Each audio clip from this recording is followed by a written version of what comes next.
Last time on Ready State Loop. All right, well, let's carry on.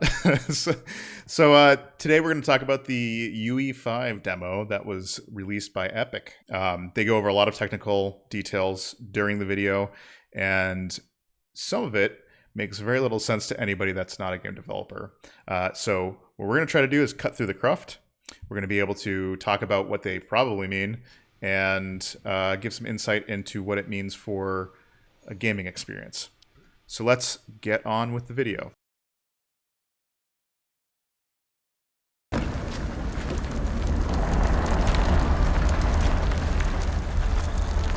We've also added a ton of new functionality to run fluid simulations like you see in the water below. I think the important thing to say here is, I think as people have pointed out before, their water system looks a little jank. But there's something important to point out here. Generally speaking, in most past game engines that would, or even just effects within games where you'd have a character move through water, what you were usually seeing is a series of meshes stacked on top of each other to give the appearance of some sort of dynamic water. In some cases, you'd actually see some amount of deformation happening in the water, and then you'd see layered textures that would give it suds and bubbles, and then the splash effect, which were a bunch of planes that were layered on top of each other to give it a 3D effect. What you're seeing here looks to be an actual fluid simulation, which is impressive.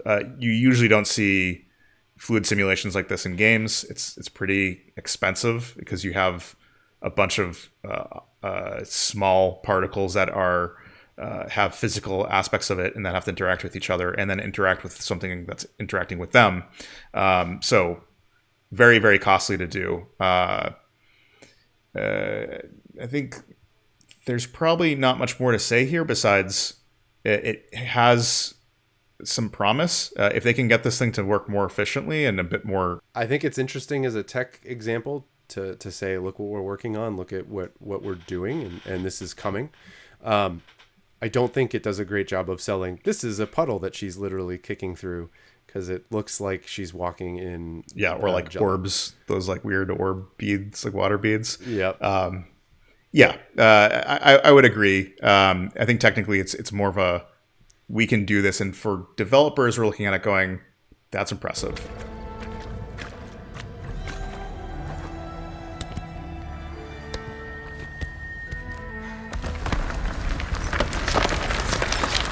The demo runs on our Kaos physics system. Here we are using it to accurately simulate the rigid bodies of the falling rocks and the cloth of her scarf. So I'll quickly point out some things here. They say rigid body simulation, which that usually means is it's kind of self-explanatory, right? It's a object in game space that is rigid. It's not going to deform at all. And what you're seeing here is, and you've seen it in games before, but there's these physical objects falling from the sky and pelting and bouncing off of the environment. While this isn't particularly impressive, they were doing it in Half-Life with the Havoc engine. You could pick up a box and toss that stuff. You're seeing quite a few objects bouncing around and ricocheting everywhere. I would add that one of the things that they've shown off here is, and they call out, is her scarf. It takes a lot to get cloth to look right, and there are a lot of cloth simulations. Constraining cloth so that you don't have it kind of lift up and then just flip out can be, getting the right set of values set can take some time. The other thing is that I think what's interesting to me, and they don't call it out directly, but one of the interesting things is that they're showing a rigid body interaction between the cliffside, which is rendered with nanite, and those non-static particles, possibly just rigid body actors in the Unreal term, and they're kind of bouncing down the geometry. The question I have for that is, what is the representation of the collision geometry? So when you talk about collision in the game space, what you see is not necessarily what is actually driving the collision. It's usually much lower resolution. Like a lot of those walls are probably just one single solid face. But it's, they sell it really well here. It may be that it's, they don't call this out, which makes me think that this isn't how the system works, but it's possible that at least, in edit time in the Unreal editor, there may be a way to generate a lower resolution collision mesh from the ridiculous high quality mesh that is actually rendered or used for rendering. And that right there could be a big optimization as well if you want to do a scene like this with the rocks falling.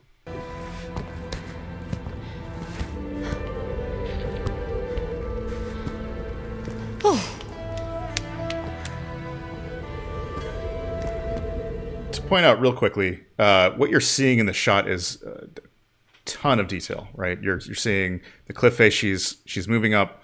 You're seeing the banners, you're seeing the bridges overhead, and you're seeing these, like Red Canyon walls go all the way up a couple hundred feet. I think, Eric, you can talk about, what this means for artists. They talk about early on, art that just works is, I think, the statement they made at the beginning. So let's talk about the gain that we get from artists and what this probably means for our games in the future. Right. So, I think the big, our art that just works is huge, because when you create a high resolution model like what we're seeing in basically every scene of this demo, is you use a certain set of tools to carve out and shape this. ZBrush is a common one that is used, and that creates extremely high resolution models that have millions of polygons, where all the shadowing and everything and all the shading is done basically by just polygon itself. And that gets you like really rounded edges and whatnot. What the game artists then have to do, the modelers, is bake out a set of with a normal map, which basically says, okay, here's the shape, here's what all the faces and every pixel on this thing should be. These are where they're pointing to, and the direction that they are. So when light hits it, here's how that light will reflect. The second thing they have to do is take that model and pare it down so that it is not millions and millions of polygons, but maybe hundreds of thousands or tens of thousands or thousands, depending on the budget for what the target device can handle. But then you say, okay, great, I have the normal map and I have my LOD 0. What happens when this model that has 10,000 faces on it, let's say 10,000 polygons in the head, when I'm not in a CGI video and I need to, and now the player is like, in Fortnite, they're maybe the whole body takes up 200 pixels of height. I don't need that many polygons. It's way overkill to try to do all the vertex math and pixel math for all of those things when they're going to write to the same pixel. So what you do is you say, great, we will cut down that model into even fewer polygons, and we get it even looking more janky. But now the whole point is that it's so far away from the camera that it won't matter. So now we're talking about, okay, the artist has to do the normal maps, the LOD, the base model. Then they have to do the different LODs depending on what type of game it is, how far it is, how important it is. There's typically 3 levels of LOD at least. So there's a lot of work involved in that. All of that is gone with this engine, which is a huge part. That's why they said art that just works. You don't. All of that workflow is gone. You can go in, and when they were talking about virtual geometry, that's the idea that like, okay, now my finger is way up pointing at the camera. That's high resolution. So I can have all the detail in there and stream in the parts of the model that are pertinent to what's close to the camera. And at the further away from the camera, I can get I will at request only the data that is pertinent to that distance. So it's the same exact model. It's just showing you different kind of pieces of it at a given time. Yeah, and the system's figuring out what what detail it should be showing based off of the amount of pixels it's occupying in the game space. That's right. And that's a really valuable optimization, because, you know, they kind of mince words a little bit here when they talk about these models have, you know, hundreds of millions of polygons in them. They're made up of hundreds of millions of triangles. And it sounds as though their renderer is capable of rendering that many pixels or Triangles. Triangles. Yeah, thank you. Triangles in one go. But that's not the case. They're still bound by GPU hardware. What they're doing is effectively culling out needless polygons and adding in polygons where they make sense. As a gamer, what can you expect is, I think that detail pop in that you'd see is going to be gone.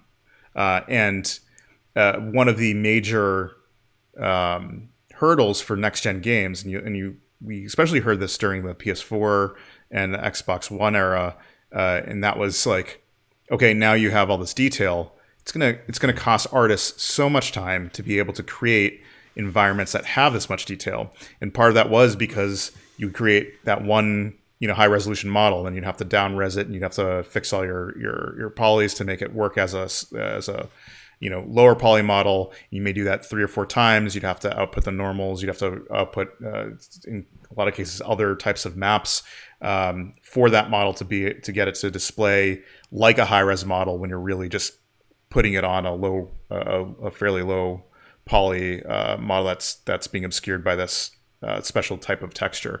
So all that's gone. Now it's just focus on creating these high res models and then get it into the engine. The engine will figure out the rest. Now that the environment is so complex, we've needed to greatly improve our animation systems to adapt. We've added predictive foot placement and motion warping, which dynamically modifies IK and body position to look more natural. For the character to more realistically interact with the environment, we've added the ability to trigger seamless contextual animation events, like her hand on the door. Looks promising. Again, some more technical jargon. IK and the animation systems he talks about. This type of animation that's based on physics and set points than it is on what the animator told it to be. And those can be particularly difficult because if you don't set enough constraints around it, you can get some pretty funky deformations of the body.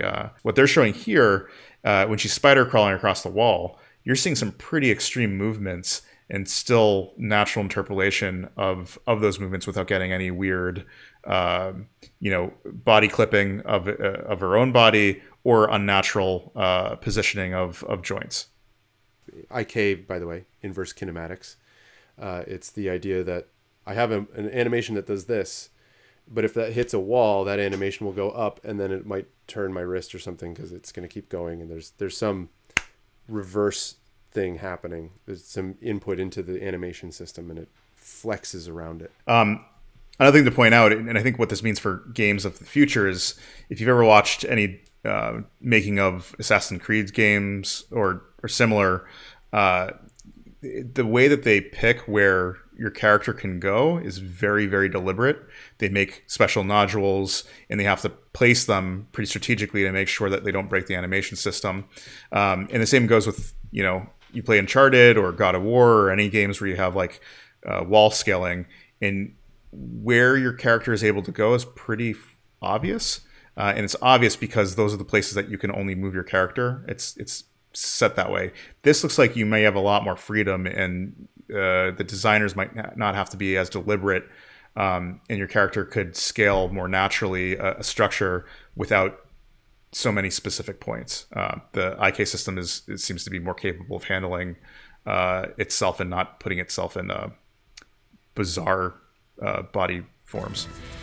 Dynamic GI is amazing, not just for speeding up iteration, but also for its impact on gameplay. Nice. Any light That's source can move while what it still might having be. beautiful bounce lighting. Dynamic illumination means specular as well, which you can see on all the metal surfaces. You can even see the Niagara-powered bugs reacting to the light. I think at this point we start to see the point light contributing to some of the illumination of the scene. I think a lot of what this section is starting to point out is that there is a lot of specularity in the scene itself, and you get those reflections. The thing to point out here, and they say it in the video itself, is that again, this is aimed at developers, but they're going, hey, look at this global illumination. It also works with specular maps or specularity physical properties on a object, and that really just means it's shiny. It's shiny. It's going to reflect light. So you're seeing some pretty complex interactions with this light and how it's being projected. Part of the reason that that's important to point out is because in a lot of situations, any dynamic, the dynamic global illumination that we have today, that is, the light probes in Unity and these other different approaches to it. Well, with the exception of the new ray tracing stuff that is coming out, but outside of that, it's all diffuse lighting. You don't get the shininess, the specularity, because all the light contribution is happening through the diffuse colors. So when you want to do specularity, you end up needing to do like environment maps and this a whole slew of other special bits of technology and buzzwords. But I think the nice thing about this is that this is all one system, and it just kind of works out of the box. I mean, I think the other thing that they're sort of, because we've gone over GI, they've gone over GI quite a bit. What you're seeing here now is, how does this work for a game? Like what might you see? Although a directional light has been used as flashlights in games, it was usually done with hard shadows, and there was very little interaction with things around it. Here you're seeing, like you were saying, specularity. You're seeing the light reflect off of the statues, and it's giving a more natural lighting environment that we read as real. And this is an advancement beyond what we've seen before. By the way, point light is, you can just put a source of light in the middle of space in the game in a scene and just have it be there. There doesn't have to be anything rendered to visually show it. It just light emanates from that spot in all directions. That's what a point light is. Directional light is, here is a point in space, and it will cast the light in a specific direction, right? Which is a flashlight. And you see the transition here happen from the point light in her hand, which it's just more like a lantern, to the directional light as it goes into like a flashlight type use. Yep. Lumen not only reacts to moving light sources, but also changes in geometry.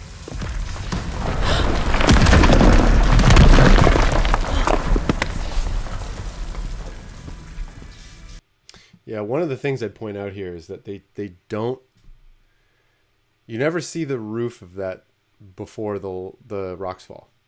So it's very likely that what you see with the hole was there already, but the thing that moves away when they show the light starts to appear was a very simple cube that they pulled apart, they pulled away, and then they spawned those rocks to fall down at that time. The assumption here is that it's all smoke and mirrors, because that's usually what happens in games. Yeah.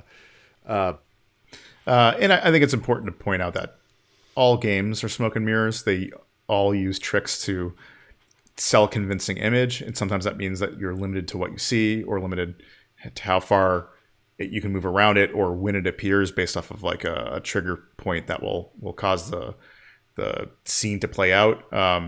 So this is all pretty normal stuff, and I don't think it's going to be going away anytime soon. It's way easier to stage something than it is to make the entire thing dynamic, and that's what costs a lot. Remember we mentioned high poly assets? This statue was imported directly from ZBrush and is more than 33 million triangles. No baking of normal maps, no authored LODs.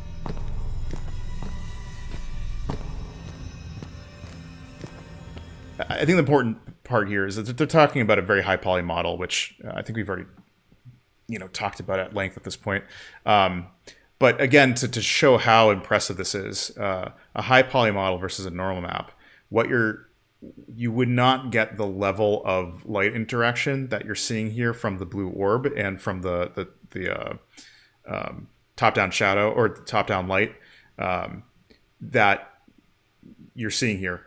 It's just normal maps aren't capable of doing this or creating this illusion of detail. So they might be, but the resolution of of normal map that you would need would be off the charts. You would need to get that level of detail. You would have to use several high resolution normal maps to get the amount of shading and shadowing that you see throughout all the rivulets on the body armor, on the shield, to get that level of detail to where you can like zoom in and you see the little carving etches. You would need, normally you would say like, okay, a normal map, I'm going to do a 256 by 256 pixel texture for like the entire model, or maybe a 1024 by 1024.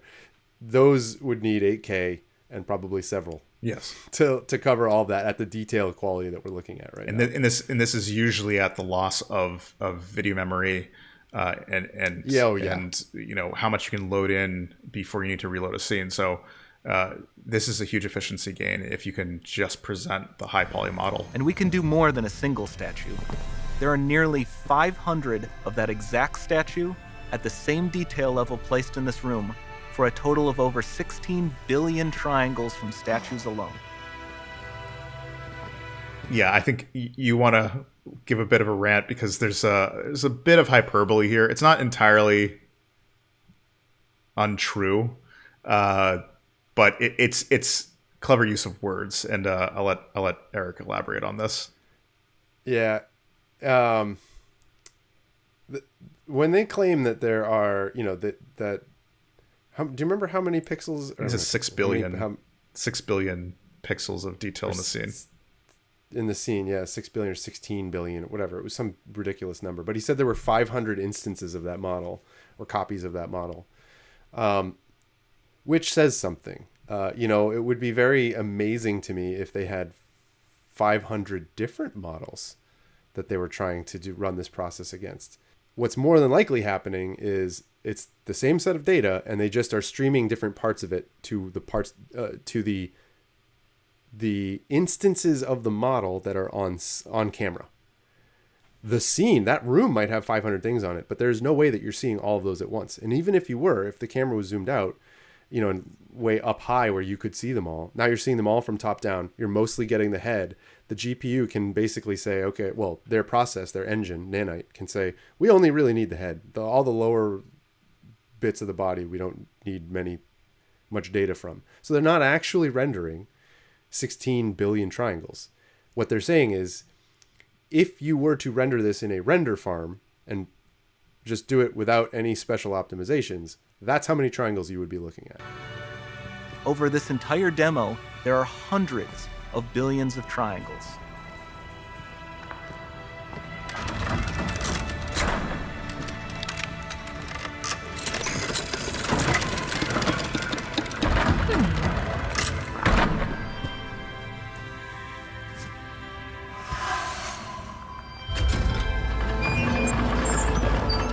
So with Nanite, you have limitless geometry, and with Lumen, you have fully dynamic lighting and global illumination, all running on a PlayStation 5. And there's that PlayStation 5. Again, it's a marketing video, and this is why they don't mention the Xbox or whatever future Windows. Yeah, mobile. Exactly. I don't think it necessarily excludes what's capable on the Xbox, but I'm sure we'll cover that in future videos. Yeah. Once we can actually see something that's that's worth talking about. Yeah.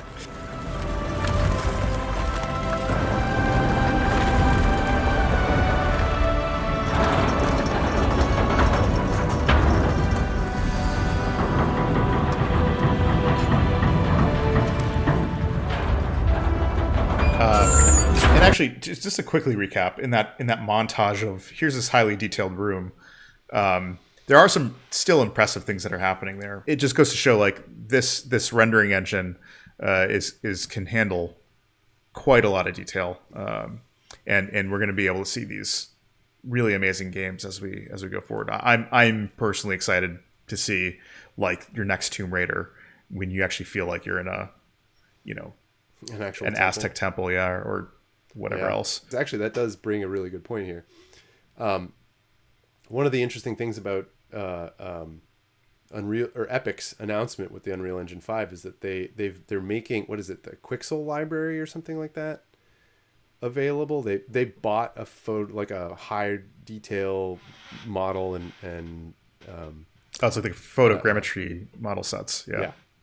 Right, yeah, and they bought that service and they're just making it available to all of their engine users, which is ridiculous because that's a huge way to get started with this. Like if it weren't for that, only a handful of companies and people, at least initially, would be able to do anything with the capabilities of the engine. So this was really, really brilliant on them to not only develop the technology, but seed all of the developers with access to the material and the content that will enable them to flex that technology without, requiring tons and tons of either expensive hardware to get the captures themselves or expensive artists to do lots and lots of detail work.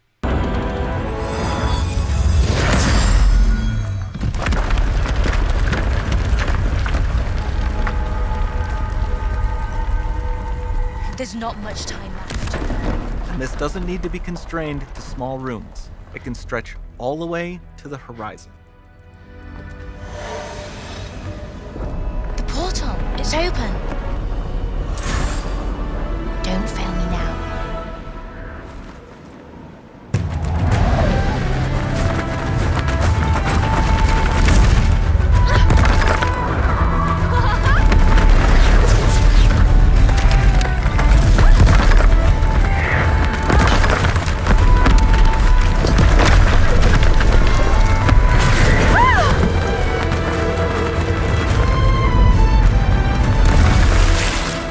So there's a lot going on in that scene. Yeah. And I think the most important thing to point out here is when she steps up to the ledge and then you look over this huge valley of tons and tons of architectural details and bridges and doorways and whatever else is there, statues. She moves through that and without any noticeable pop-in. I mean, there's motion blur and a bunch of other things that are being applied here, but you're seeing an insane amount of geometry and detail move by at insane speeds. And it's worth pointing out that this is likely only possible with this generations of SSDs and the ability to pull data and load in this much data, at render time. Right, at least at the resolution that we're talking. Right. Like the way that they've described the nanite rendering engine to work. It sounds as though if you didn't have, so the more bandwidth you have for streaming the mesh data, the model data into the memory, and the faster that process can happen, the more high resolution data you'll be able to get fast enough to present to the screen. You could run the same system, and if it were just constrained by how fast it could pull in data, it would just, instead of getting the next level of detail, it would have to stop one level below when it realized that the data's not going to come in time, throw out all this other stuff because we're already moved beyond it, and request the next set. When you have these new faster hard drives, you can actually just churn through more data faster. The thing about their current engine is that they're able to just get the detail that they need, even though theoretically on disk they have all of the detail. They only take what they need, and that speeds things up. Another really big win for them here is that they don't have the same limitations that they did with disk drives, which those are incredibly slow. The seek time alone, it's just ridiculous. Yep. And inefficiency, like redundancy of data to be able to seek the information that you need at the time. It sounds like you can just get away with one version of that, and it doesn't need to be optimized to be sought out in an efficient way. I'm super excited to see what kind of game experiences we're going to get. And, I think we should all be pretty excited that it's not just a graphic leap forward, but we're seeing things here like simulations, particle simulations that I think are going to lead to new gameplay types. I think it's a exciting direction for the industry to go in. I think Epic, in announcing this, put most other engines and developers on notice, and have said at least like, look, this is the new way to do things. One of the interesting things to just finally call out is that this does seem like the approach that they describe both throughout this video and then in subsequent articles. I think the Eurogamer.net article, which we can link in the video, or you can cut out me saying that, was like that article. There's lines in there where they talk about how nanite works, kind of at a high level, and that should scale. That should absolutely scale to across platforms and not just next gen. It'll just look really great in next gen. And I think that's key, because if it was just, here's new next gen tech that you can't use except for whatever, then that's really limiting. And I think you'd have that slower rollout of new technology. Seems to be a huge game changer in how they're doing. Yeah, I think Unreal has acknowledged the fact that like gaming, although we have these beautiful new consoles that are able to render, these highly complex games, the reality is the majority of gamers actually aren't on next gen. They're on tablet and phone, and their engine has to be as adaptable for next gen as it is for iOS whatever number, and the resolution of a whatever 2K screen that it's going to be displayed on. Look forward to hearing everybody's comments and feedback. We'll try to get to it, and if there's anything about next gen or game development or specific games you want us to pick apart, let us know in the comments, and the next video might just include that. It might just. Well, thanks for listening. Like and subscribe. do what he says. Click this man knows this link. I don't actually know it. First time. Where does it go? All right. Sweet. Take care. Yep. See you next time. See ya.